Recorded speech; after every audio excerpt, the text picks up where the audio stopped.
Next up we have Mary from Women's Rights Network. Woo! Woo, woo, woo, woo. Hello and welcome to Kirkcaldy. Isn't this beautiful? Yep. Lovely sunshine, lovely people, lovely noise in the background. I've been coming to these events and similar events for quite some time now to speak at them. And there's been people making a noise, shouting, sometimes records blaring with badly sung tunes about women.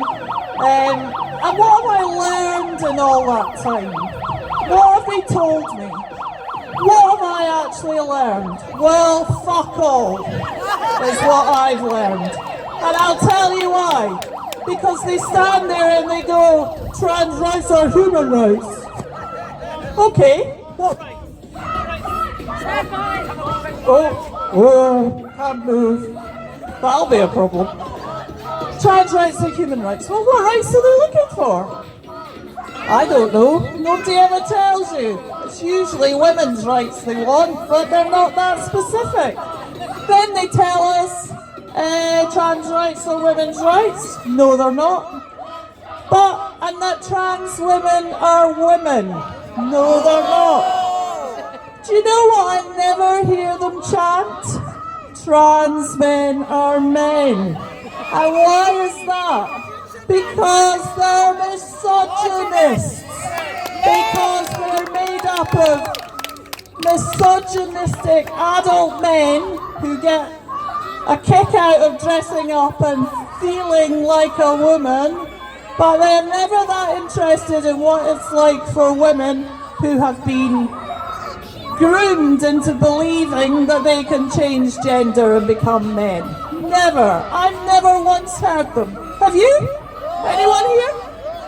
Anyone here told us about trans men or trans women or men? No? No. I rest my case. So that's what I've learned about it in the, how many years now? 3 years that I've been doing this. So, one thing I will say, this week we went to Parliament and Evie there read out what she spoke. But there were other women there and families, parents there, and there was a young person there as well who was so articulate and so clear that these groups that are in schools that are promoted by LGBT Youth Scotland are aiming for and grooming the most vulnerable children that there are there. It was honestly heartbreaking listening to the families talk about what's happened to them and to listen to the young woman who spoke about her experience of being told that she was a boy. And then, of course, realising that actually, no, you're not. And she couldn't be. But one of the things that struck me from that was when Morag asked that fantastic question on Question Time about should we in Scotland adopt the, stop as they have in England teaching gender ideology as fact, that they couldn't answer the question, the politicians that were there, because what they do is they deliberately conflate it with LGBT rights, with lesbian, gay, same-sex attraction. Yes, we need that taught in schools. Absolutely, we need to have an understanding of what it's like to have two mums as your parents, two dads as your parents, whatever. That's not what we're talking about. We're talking about an unevidenced ideology that has taken over all of our schools, and a generation of school children, and they're probably in that generation, well, the ones that aren't men,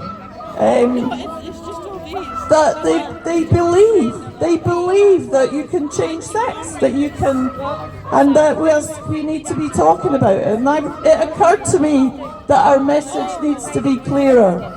It's not about LGB at all. It's not. Children need to have good evidenced sex education, relationships that's age appropriate, not stuff that is that is not evidenced and is ideological in nature. and that we need to be clearer in our messages to our politicians because they seem unable to make that distinction themselves.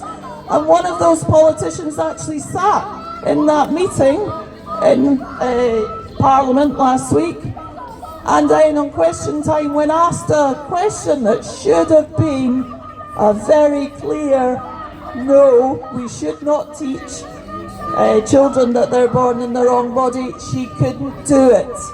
So what do we do now? Where do we go forward? How do we keep going? Because I'm sure I'm like the rest of you, I'm a bit sick of this shit. Absolutely fucking sick of it. I'm so sick of it.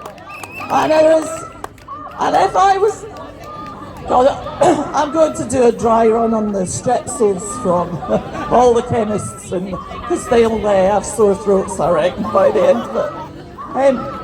I'm sick of it. And how long do we keep going for?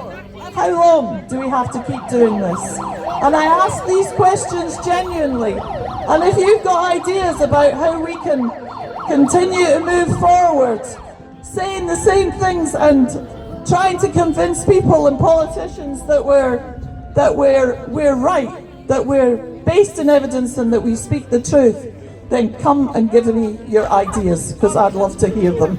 Anyway, Women Won't Wheesht, and if you want to be part of a women's rights network that's a grassroots movement, and we're everywhere, as you can see, we were in Parliament this week, we were on question time this week, we have been in all the papers and everything. Come and join us. Thanks, Mary.